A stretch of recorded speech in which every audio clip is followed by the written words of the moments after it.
General semantics, then, we're going to talk about as a system of evaluation, a tool for sizing things up. What could be simpler? A tool that presumably, if you work at it, it ain't going to do anything for you. But if you work at it, you may find that you develop an increasing ability to self-challenge, to evaluate your own evaluations, and in the process perhaps become more and more of what we like to think of as a human being. Fairly reasonable, somewhat kind, a time binder who isn't willing or isn't unwilling to help other folks out. We call it a system, and by a system, all I'm going to mean in this context is an organized, self-consistent set of statements, period. Nothing could be almost more abrasively simple than that. A set of related statements that are self-consistent. We claim that general semantics constitutes a system in that sense. General semantics is non-essentialist. Put that on the board. Oh, there's Trump.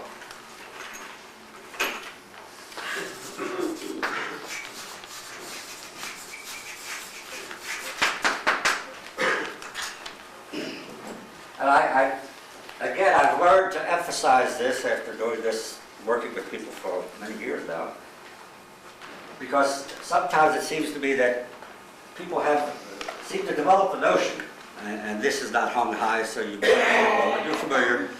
How many have ever seen a representation like this called the structural differential? Everybody's familiar with this, right? No. Yeah, fine. So you can imagine what's down the bottom, which is the higher orders of abstracting and all that stuff. Very often, I have found that people are quite good at working at recognizing that how they verbalize should not be confused with the nonverbal experiences that they have. We say the map is not the territory. All of your formulations, although they might be accurate, they might fit the territory well, they should never be identified with or confused with the territory. That's all identity means, or it's essentially what it means. It's a tendency to confuse our mapping with whatever it is that we're mapping. Well, most people get that pretty well, I think. What seems a lot harder is to recognize that the nonverbal experiences are not it either. Your nonverbal experiences are your nonverbal experiences, but they ain't the territory either, in the sense of extraneural space and all that jazz, all right? Non-essential. Sometimes people who study general semantics seem to feel that, well, if I can scrape away all of this mistaken formulating that I've been doing for so many years, and I've adopted so many systems, which I now recognize are poor mappings.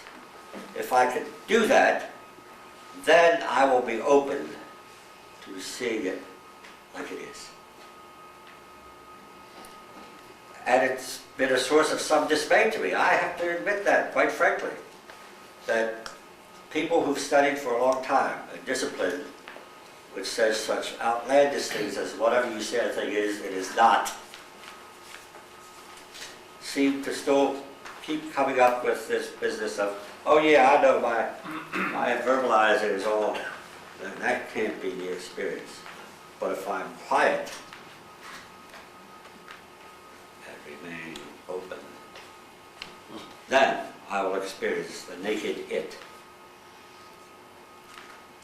Well, I'm here to say that at least my approach to general semantics is that if you study the discipline and work at it, you will come to recognize that there's no escape from your own abstracting in the ways that we will define abstracting as we go along.